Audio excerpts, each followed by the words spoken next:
Picture this. You're with a group of friends, but instead of fully engaging in conversation, you find yourself glued to your phone. Every few seconds, a new notification pops up. The urge to swipe, click, and scroll feels almost impossible to resist.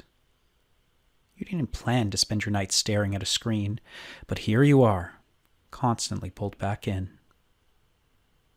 Now imagine this happening not just to you, but to millions of people around the world. Social media, smartphones, and algorithms have become part of our daily lives, shaping how we interact, communicate, and even think. You feel like you're in control, but how much of your attention is really being driven by the technology in your hand? This is exactly what Jacques Ellul was worried about. He believed that once a new technology enters society, it doesn't just sit quietly in the background. It starts to control us, often in ways we don't even realize. Jacques Ellul was a French philosopher and sociologist who wrote extensively about technology's influence on society.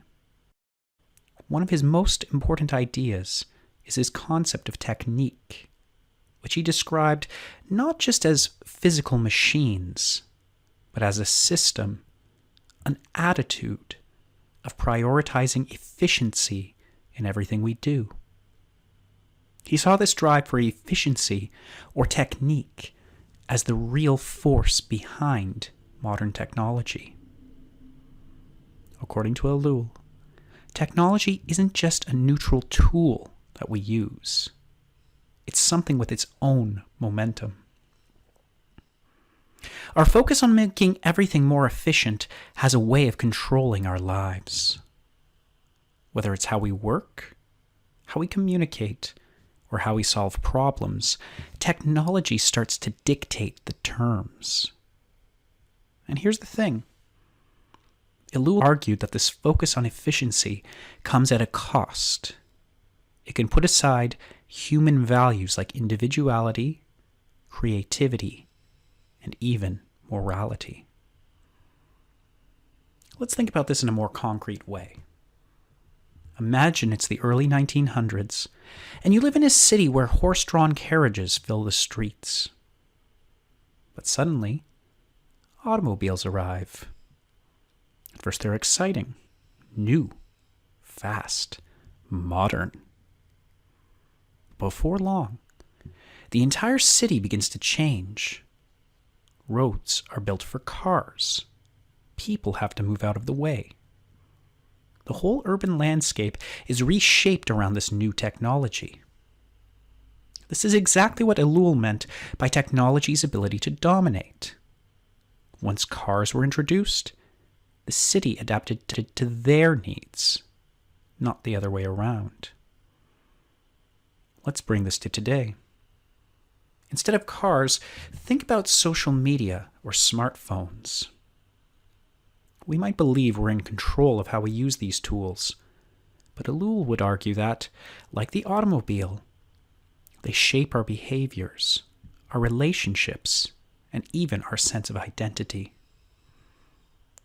Have you ever noticed how much of your day is dictated by notifications or algorithms?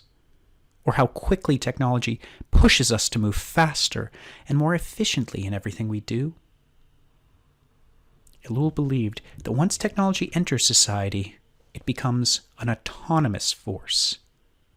This means that technology has a way of spreading into every part of life: work, education, healthcare, and we don't always have control over how it shapes these areas. We may introduce technology with one goal in mind, but soon it influences things in ways we never expected.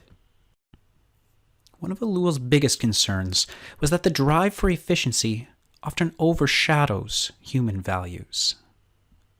Think about social media algorithms. They're designed to keep you engaged. That's their goal because it's the most efficient way to keep you on the platform. But what happens when efficiency comes at the cost of things like mental health, privacy, or meaningful connections with other people. For Ellul, this imbalance between efficiency and humanity is a key issue.